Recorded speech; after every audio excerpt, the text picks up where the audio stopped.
Bonjour madame et bonjour messieurs, bienvenue sur cette édition en langue française de la télévision Renaissance que nous démarrons en parlant politique. Le ministre burundais de l'Intérieur Pascal Barandagie a récemment agréé une association nommée Association pour la mémoire des martyrs des manifestations de 2015. Selon Onésime Ndouimana, porte-parole du parti PPD Guirijambo qui regroupe les frondeurs du parti CND-FTD, il s'agit d'une intention à peine volée d'instrumentaliser les membres de cette association pour que le pouvoir de Bujumbura parvienne à exproprier les biens aux opposants au troisième mandat de Pierre Nkurunziza. Suivez Onésime Ndouimana, il a été contacté par téléphone. D'abord, le gouvernement illégal, illégitime, M. Nkurunziza et sa clique a toujours voulu chercher des boucs émissaires ou chercher d'autres personnes ou personnalités physiques ou morales qui puissent endosser la responsabilité des crimes qui ont suivi le coup d'État institutionnel qu'il a opéré, aidé par quelques hauts gradés de l'armée ici, principalement de l'ancienne rébellion FTD, à laquelle nous avons tous appartenu, mais en respectant d'autres vertus.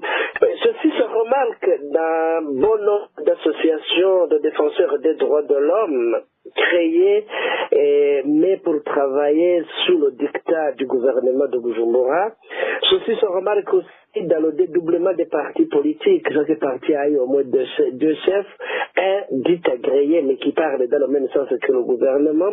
Des syndicats ont été créés dans ce sens, mais tout ceci, ça n'a pas pu convaincre personne, ni à l'intérieur du Burundi, ni à l'extérieur.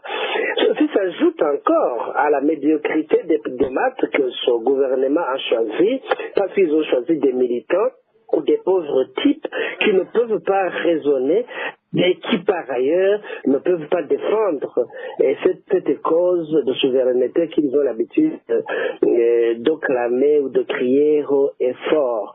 Par contre, certains d'entre eux font même la honte de ce pays à l'étranger.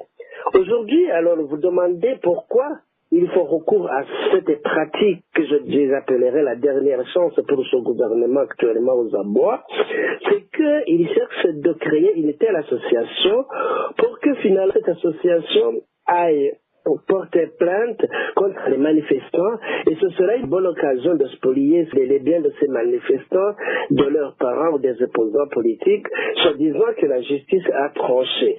Ceci nous rappelle les événements de 1972 dont les plaies restent béantes et les conséquences toujours d'actualité parce que le gouvernement Nkurunziza n'a jamais osé affronter de front ce problème.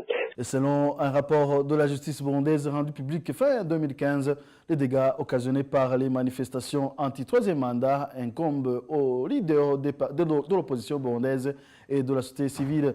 Ces dégâts sont estimés à 51 milliards de francs burundais. Dans cette ordonnance ministérielle, le ministre Pascal Barandagie a utilisé le terme manifestation alors que son gouvernement parlait plutôt d'insurrection de 2015. Pour Onésime Ndouimana, cette contradiction est un signe éloquent de plus qui montre que le pouvoir de Bujumbura ne sait plus à crêpe-pied et danser. On l'écoute encore une fois. Quel que soit le terme utilisé pour qualifier le mouvement de contestation qui a suivi le putsch institutionnel de M. Nkurunziza et son clique, pour cette clique-là et leur patron, cela n'a aucun sens. Ils peuvent appeler ça insurrection, ils peuvent appeler ça manifestation, mais ils comprennent la même chose. La preuve est qu'ils réduisent toute la crise qui a suivi quelques événements au seul putsch manqué du 13 mai 2015. Et ils réduisent encore tous les crimes qui ont été commis. Ils se voient impunis et voudraient garder l'impunité parce qu'ils clament haut fort qu'ils gouvernent un pays souverain et que personne d'autre n'a un droit de regard. Pour eux, les valeurs, la vertu, la moralité ou encore la vérité ne comptent. Ce qui compte, c'est le poids des mots et la ruse qu'ils utilisent pour leur montage. Page politique est toujours une délégation du facilitateur William Benjamin Mkapa était au Burundi depuis mardi le 2 mai pour rencontrer les membres de la société civile burundaise qui sont restés au pays et les congrégations religieuses qui n'ont pas eu l'occasion de participer dans les rounds des pourparlers à Arusha.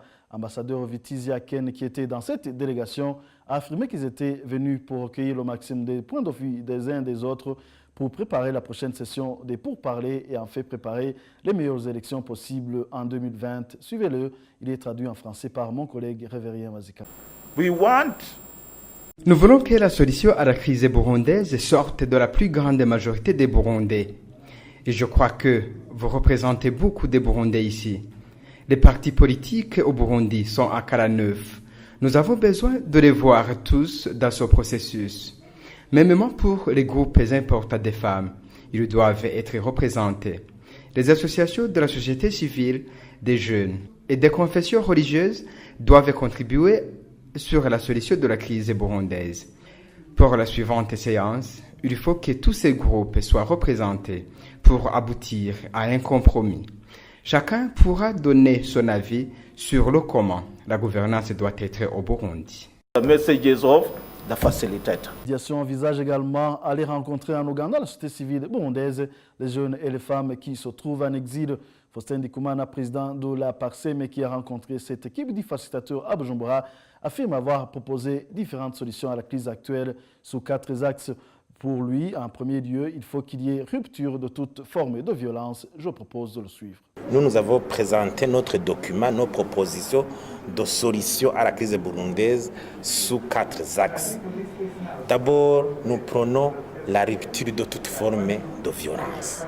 Rompre toute forme de violence physique et verbale. Et pour PARSEM, la forme de violence, c'est quoi? Ce sont ces attaques des mouvements armés ici et là, avec des revendications politiques. Ce sont ces violations des droits et libertés politiques. Ce sont ces arrestations arbitraires. Ce sont ces cas de torture, exécution extrajudiciaire, disparition forcée qu'on entend ici. Parce que des fois, elles viennent répondre, soi-disant, à des gens en subversion.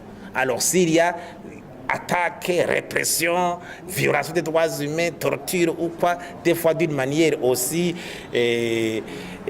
arbitraire ou d'une manière de généralisation, parce que des fois on ne parvient pas à mettre la main sur le vrai criminel. Nous voulons rompre avec cet jeu de ping-pong en matière de violence.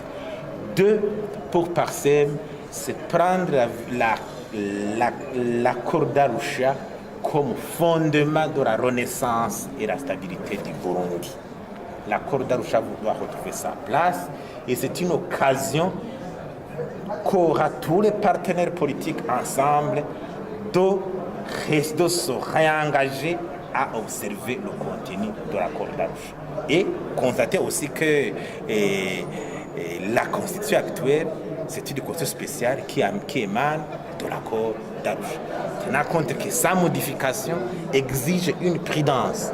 Parce qu'il y a un article 209 qui invite aux gens qui veulent modifier la constitution burundaise d'être prudents, surtout quand il s'agit des articles qui viendraient faire reculer l'unité nationale, la cohésion du peuple burundais, la démocratie, j'en passe. Les représentants des jeunes ont également rencontré la délégation du facilitateur William Benjamin Mukapa.